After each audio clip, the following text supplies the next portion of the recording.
책에서 이런 말씀을 하셨습니다.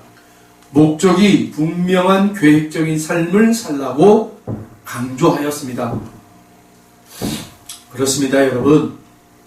우리 인생은 분명한 목적과 계획을 가지고 살아야 여러분 우리의 인생을 낭비하지 않습니다. 그렇다면 여러분 우리들이 어떤 이런 목적과 그 다음에 계획을 가지고 살아야 하는지 한 3가지 정도를 여러분과 함께 말씀을 나누며 은혜를 나누고자 합니다. 첫 번째, 내 인생의 목적이 분명한 삶을 살아야 된다. 아멘. 예, 다시 한번 내가 불러드릴게요. 내 인생의 목적이 분명한 삶을 살아라. 내가 왜 이 고생을 해야 하는가? 나는 지금 무엇을 위해 살아가고 있는가? 라는 질문에 우리가 한번 생각해 본 일도 없이 배고프니 먹고 졸리니 자고 먹었으니 일하고 이렇게 살아갈 수는 없는 것입니다. 내가 왜 살아야 하는가? 나는 지금 어디로 가고 있는가? 이렇게 살아도 괜찮을까? 라는 질문에 대답하고 내 인생의 목적이 분명한 삶을 살아야 합니다. 예일대학교 졸업생들에게 질문을 하였습니다. 자신의 꿈을 가지고 살아가는 사람들이 있습니까? 그 수백 명의 졸업생들 중에 한 100여 명 정도가 손을 들었어요. 예, 나는 나의 꿈을 가지고 살고 있습니다. 자, 계속해서 그 질문을 한 교수님이 그 100여 명의 학생들에게 또다시 질문을 합니다. 그렇다면 여러분들 중에 당신들의 그 꿈을 이루기 위해 그 꿈을 어떻게 하면 내가 이룰 수 있을까? 어떤 그러한 리스트를 작성하고 그 리스트에 작성된 수첩을 매일같이 들고 다니면서 체크하고 확인하고 또한 그것을 이루기 위해서 노력하는 학생들이 있습니까? 100여 명 되는 학생들 중에 한 20여 명이 손을 들었다고 합니다. 자, 그리고 수일 후에 이 예일대학교에서요, 그 20여 명, 손을 마지막까지 들었던 이 20여 명을 추적하여 조사했대요. 10년, 20년 뒤에 이 학생들이 어떻게 살고 있는가를 조사했다고 합니다. 그랬더니만 정말 놀라운 일은요, 이 20여 명의 학생들이요, 20년 뒤에 미국을 움직이는, 미국을 움직이는 그러한 중요한 자리에, 각 자리에, 이렇게 포진하고 있었다는 것을, 조사에 나왔다고 합니다. 그러면서 여러분, 그 질문을 던졌던 교수님이 이런 얘기를 하는 거예요. 생각을 하지 않고 살아가면 누군가의 생각에 잠식되어 끌려가는 인생이 될 것이다. 사랑하는 성도 여러분, 우리는 누군가의 밑에서 사는 자들이에요. 어떤 리더의 밑에서 그 리더가 가지고 있는 꿈을 이루어가기 위하여 열심히 맡은 바 소임을 잘 감당하는 회사원들, 그렇죠. 그러나 작은 곳이라도 내가 리더자가 된다면, 여러분, 내 꿈을 이루기 위해서 누군가에게 나의 꿈을 이루기 위해서 당신이 지금 있는 자리에서 열심히 봉사해 주세요 라고 말할 수 있단 말입니다. 그래서 이 교수가 그런 말을 한 거예요. 학생들을 향해서 생각을 하지 않고 살아가면 누군가의 생각에 포로가 되어 그 인생이 마치게 된다. 그 말 한마디가 정말 저의 뇌리를 강하게 뇌리를 쳤어요. 생각이 얼마나 중요한가.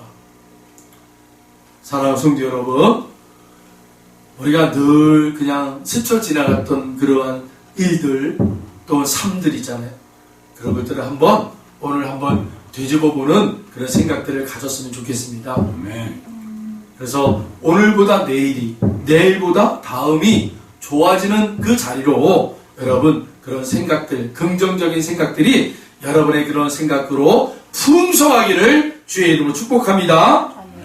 두 번째, 우연에 밀려 살지 말고 스스로 선택하는 삶을 살아라. 할렐루야. 정말 믿지 않는 사람들은 우연을 참 좋아해요. 우연. 아유, 우연이야. 어쩌면 이런 우연일 수가 있어. 하고 그렇게 얘기를 하잖아요. 그런데 사랑하는 성도 여러분, 우연에 우리의 인생을 여러분 허비하지 마세요. 스스로 여러분 우리가 선택하며 살아갈 수 있는 자들이 되길 소망합니다. 그러기 위해서는 여러분 하나님 안에서 우리가 늘 깨어 있어야 됩니다. 기도하시고 말씀으로 깨어 있는 자들은요, 하나님께서 우리가 주도적으로 선택하며 살아갈 수 있도록 여러분 그렇게 우리를 인도해 가실 것 줄로 믿습니다. 우연이나 유행에 밀려 세상 말로 팔자에 끌려 그 뒷수습이나 하는 그러한 삶을 살지 말고 내 신앙 양심을 따라 선택하고 성령의 감동과 감화를 따라 스스로 선택하는 삶을 살아야 하는 자들이 바로 저와 여러분인 줄 믿습니다. 정말 그렇게 어떤 분들을 돌아다 보면 정말 힘겹게 사시는 분들이 있어요. 늘 보면 그 우연히 만들어 놓는 그 인생의 그 어떤 사건들과 문제들을 수습만 해요. 수습만. 수습해 가면서 그냥 인생을 망쳐버리더라고요. 자기가 본연의 주도적인 생각과 계획들을 이루는 삶을 살기는커녕 누가 그냥 이렇게 내버리는 것들을 뒷수습하고 그런 삶의 자리에 뒷수습만 하는 수습만 하다 가버리는 인생들 참 많아요. 결코 우리 성도는 그런 삶을 살지 맙시다. 한 번의 인생이잖아요. 한 번의 인생. 여타 다른 종교들은 평생을 산다고 그래요. 다시 죽으면 다시 환생하고 또 죽으면 환생하고 그 윤회설을 그리 얘기하는데 우리 기독교에서는 윤회설이 없어요. 우리는 단 한 번의 인생이에요, 여러분. 끝나는 거예요. 그 끝나는 인생을 여러분 우리의 신앙의 양심을 따라서 성령의 감동과 감화의 역사를 따라서 여러분 좋은 선택과 긍정적인 사고를 가지고 결정하며 좋은 것들을 만들어낼 수 있는 저와 여러분 되길 바랍니다. 마지막으로 세 번째, 마음문을 활짝 열고 자기 자신에게 일어난 일들을 긍정적으로 받아들이는 삶을 살자라는 거예요. 아멘? 여러분 예수님을 믿는다는 것이 무엇입니까? 성경과 찬송가 들고 교회에 왔다 갔다 하는 것이 여러분 신앙인이 아니에요. 그게 여러분 예수님을 믿는 사람들의 모습이 아닙니다. 어떤 모습이 예수님을 믿는 사람들의 모습이에요? 예수님이 나의 길이요 진리요 생명이라는 것을 여러분 알고 그분에게 내 온 마음을 열고 받아들이며 순종하며 그분의 뜻을 따라 배우고 살기를 작정하는 자들이 바로 여러분 예수 믿는 사람들이에요. 할렐루야. 어느 목사님이 자신이 몸담았던 교회에 직접 일어났던 사건이에요. 이분이 미국에서 로스앤젤레스에서 이제 목회를 좀 하다가 이제 한국에 들어오셨는데 로스앤젤레스의 작은 교회에서 목회를 하다가 그곳에서 실제로 일어났던 이야기를 우리들에게 전해줬는데 한번 들어보세요. 한국 여자가 백인 남자랑 결혼을 했어요. 그러다가 아들 하나를 낳았습니다. 백인이 좋아서 결혼을 했는데 막상 살아보니까 이 백인 남자가 무능력자예요. 직장을 들어가면 한두 달을 견디지 못하고 나오기 일쑤였어요. 그러더니만 이 백인 남편이 이제는 아예 직장도 안 다니고 알아보지도 않고 오히려 아내가 다니는 공장에 불쑥불쑥 찾아가서는 돈을 요구하고 그렇게 행패를 부리며 못된 짓을 한 거예요. 이 여집사님이 너무 고민하고 너무 힘들어서 눈물로 하루하루를 지냈다고 그래요. 이 눈에 박히는 이 아들만 없으면 당장 이혼하고 새롭게 이제는 인생을 살고 싶은데 그런 마음이 불쑥불쑥 올라올 때마다 이 자녀가 걸림이 되는 거예요. 그런데 이 아들이 중학교, 우리나라 나이로는 이제 고등학교쯤 되겠죠. 고등학교쯤 이제 돼서 얼굴은 아빠를 닮아서 백인이고 머리는 엄마를 닮아서 똑똑하다라는 거예요. 그래서 학교에서 이렇게 장학금도 받고 그러나 봐요. 근데 이 엄마가 이제 지친 거예요. 보니까 지쳐가지고 이 무능력자인 이 자기 남편하고 이혼을 하고 갈라서게 된 거예요. 근데 문제는 어디서 일어났느냐? 이 아들이 엄마와 아빠가 갈라서는 모습을 보고는 충격을 받고 이제 삐뚤어지기 시작한 거예요. 아이가 술을 대고 담배를 피우고 결국은 마약까지 손을 댔대요. 그 누구에게도 말을 열지 않았대요. 그런데 참 그래도 하나님의 은혜인지는 몰라도 목사님, 그 어머니가 다니시는 목사님하고는 말을 열어서 대화를 한댔다는 거예요. 그래서 목사님이 그 마이클이라는 아이에게 찾아가서는 늘 그렇게 권면을 했대요. 술, 담배 끊고 그리고 마약을 끊고 새로운 인생을 살아야 된다. 아직 너의 인생은 아직 너무 많은 인생을 그렇게 놓여져 있다. 지금 너의 인생을 이러한 술과 마약으로 그렇게 인생을 허비하면 너무 아깝지 않냐. 그렇게 권면했대요. 근데 이 아이가요, 그 목사님의 권면을 듣지를 않고 오히려 비아냥거리면서 목사님에게 그렇게 얘기했더래요. 목사님, 마약 한번 맞고 나랑 얘기하시죠. 목사님은 마약이 주는 그 황홀함을 모르니까 나한테 이런 얘기를 한다고. 그러니까 목사님도 마약 한 대 맞고 나랑 한번 얘기해보자고. 그런 얘기가 나오나. 내 인생에 기쁨이란 하나도 없는데 내가 이 마약을 맞을 때마다 내 인생이 황홀감에 젖어든다.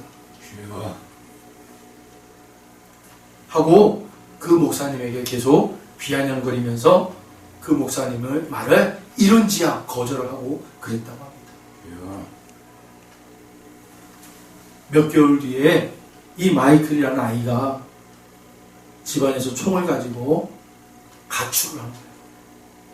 그리고는 딱 3개월 뒤에 이 아이가 길거리에서 죽었더라고요. 경찰들이 조사를 해봤더니만 이 아이가 자신이 가졌던 권총으로 스스로 자살했다.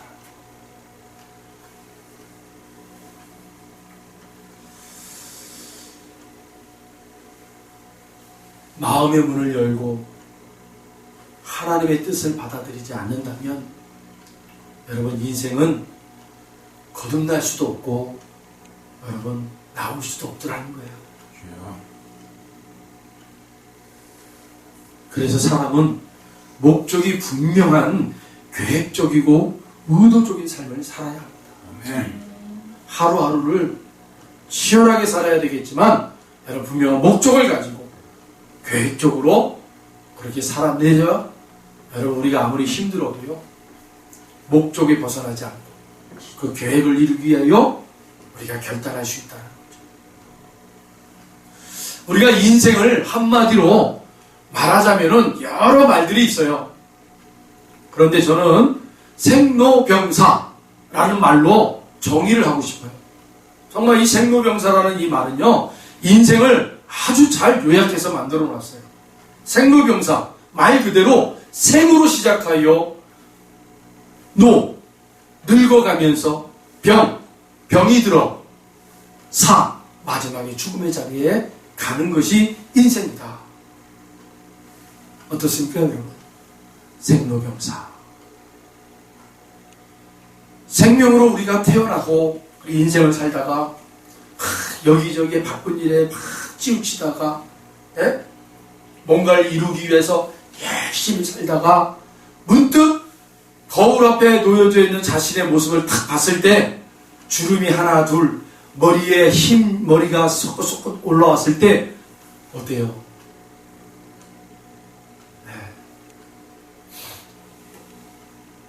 자기의 모습이 점점점 이렇게 나이가 들어가는 모습을 보게 되죠. 그러다가 여기저기가 이제 아프고 쑤시고 그러다 결국은 마지막 그 죽음의 자리에 가게 되는 거예요. 생로병사. 우리 믿는 사람들은 이 생로병사의 이치를 빨리 깨달아. 여러분 세상에서 그렇게 허무한 인생을 사는 것이 아니라 하나님 안에서 계획되고 아름다운 목적의 삶을 살아내셔야 될 줄 믿습니다. 그래서 우리가 기독교인들에게 그것을 한마디로 정의를 내리자면 사명자가 되셔야 돼요. 사명자가 되면 여러분 새롭게 우리가 인생을 꽃피울 수가 있어요.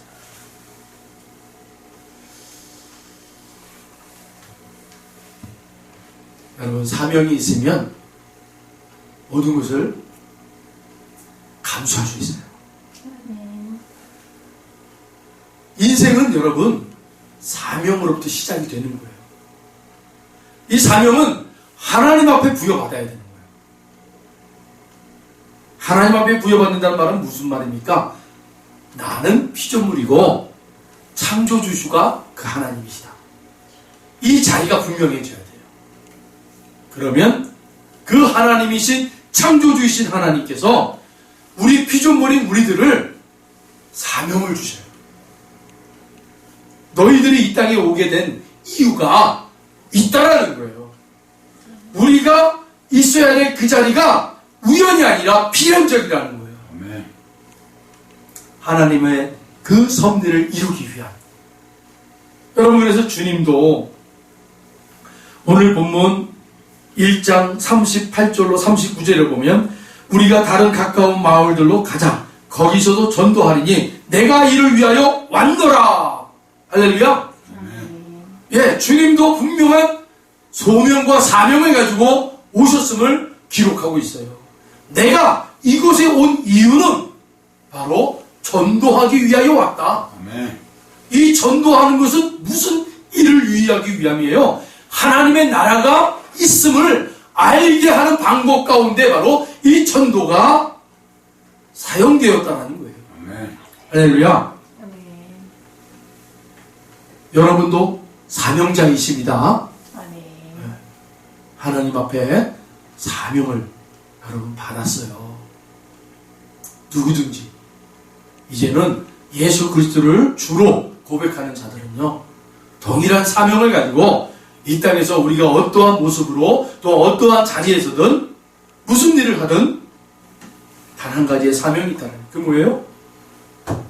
하나님의 나라가 분명히 있고 그 하나님의 나라를 알리기 위하여 우리가 전도라는 그러한 도구가 필요하다는 거죠. 아멘. 전도. 많은 전문가들이 그런 얘기를 해요. 이젠 삶의 전도가 나와야 된다 라고 얘기해요. 맞습니다, 여러분. 우리가 말로 하는 전도도 중요하지만 여러분, 이 말의 능력이 나오려면 우리의 삶이 뭐가 돼야 돼요? 기반이 되어 있어요. 아멘. 삶은 엉망인데 말은 열심히 한다. 여러분, 믿지 않아요. 이 말의 능력이라는 것은 반드시 여러분 우리 삶의 모습으로 나오게 되어 있어요. 아멘. 우리 이하라수 집사님도 아까 저한테 그런 얘기를 했어요. 전도 중요합니다. 그런데요, 삶이 받쳐야 돼요. 삶이. 우리는 다 사명자입니다. 아멘. 아멘. 저도 사명자이고 여러분들도 사명자예요. 아멘. 전도를 통해서 여러분 하나님의 나라가 있음을 여러분 알려주시길 바랍니다. 아멘. 그리고 그 능력은 바로 우리의 삶의 모습으로 기반이 되어서 나타나게 된다는 것을 꼭 기억하시길 바랍니다. 아멘. 새벽 아직도 밝기 전에 예수께서 일어나 나가 한적한 곳으로 가사 거기서 기도하시더니, 우리 주님이 우리에게 가르쳐주는 방법이에요. 전도를 하기 위해서 또 삶을 살아내기 위해서 먼저 기도했다는 거예요. 아멘. 여러분, 기도가 중요합니다. 아멘. 그리고 시몬과 및 그와 함께 있는 자들이 예수의 뒤를 따라가 만나서 이르되 모든 사람이 주를 찾나이다. 아멘. 사랑하는 성도 여러분, 거짓은요 반드시 거짓된 것들은요 반드시 그 거짓으로 마지막 결론을 맺어요. 그러나 진실된 삶은요 그 진실된 삶을 마지막으로 또 열매를 맺게 돼 있어요. 아멘. 오늘 주님의 모습을 보세요. 많은 사람들이 주를 찾나이다.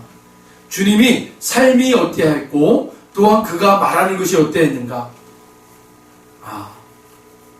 여러분, 말과 행동이 동일했다라는 것이죠. 동일했다. 언행일치가 됐다라는 거예요. 이르시되 우리가 다른 가까운 마을들로 가자. 거기서도 전도하리니 내가 이를 위하여 왔노라 하시고, 우리 주님이 이 땅에 오신 이유를 분명히 얘기하고 있어요. 거기서도 라는 말. 여러분, 여기서도 전도하고 있었지만 주님은 거기서도 전도하러 가기 위해서 떠났다. 여러분, 예수님의 오심은 바로 전도하기 위함이었다. 자, 그리고 이에 온 갈릴리에 다니시며 그들의 여러 회당에서 전도하시고 또 귀신들을 내쫓으시더라. 여러분, 전도하는 일에, 전도하는 그 삶의 자리는요 기적이 나타나는 거예요. 귀신들도 여러분 거기에 있지 못해요. 전도할 때, 여러분 전도의 그 능력이 나타날 때는요 귀신들이 쫓겨나요. 쫓겨나요. 전도는 뭐예요? 하나님의 나라가 임하는 거예요. 하나님의 나라가 우리의 심령 가운데, 여러분의 심령 가운데 하나님의 나라가 임하시는 거예요. 하나님 나라가 임하시면 어둠의 세력은 있지를 못해요. 쫓겨나가는 거예요. 그게 바로 전도예요. 사랑하는 성도 여러분, 저와 여러분의 삶의 자리가 이러한 분명한 목적과 계획을 가지고 여러분 살아내시기를 주의 이름으로 축원합니다. 기도하겠습니다. 하나님 감사합니다. 오늘 수요 예배를 통하여서 우리에게 주신 이 말씀을 분명히 깨달아 알게 하여 주시고, 우리의 목적과 우리의 계획이 전도자의 모습으로 하나님께서 사명자로 부름받았음을 분명히 깨달아 알게 하여 주시고, 우리가 어떠한 자리에서든 누구를 만나든 그 전도자의 사명을 이루어 나갈 수 있도록 축복하여 주시옵소서. 또한 전도자들의 그 말은 능력이 있습니다. 그 말의 능력은 바로 전도자들의 삶으로 기반이 된다는 것을 또한 깨닫습니다. 아버지 하나님, 우리의 삶과 우리의 말들이 정말 언행일치가 되게 하여 주셔서 하나님의 자녀들로서의 건강하고 능력 있는 삶을 살게 하여 주시옵소서. 감사드리며 예수님의 이름으로 기도드렸습니다.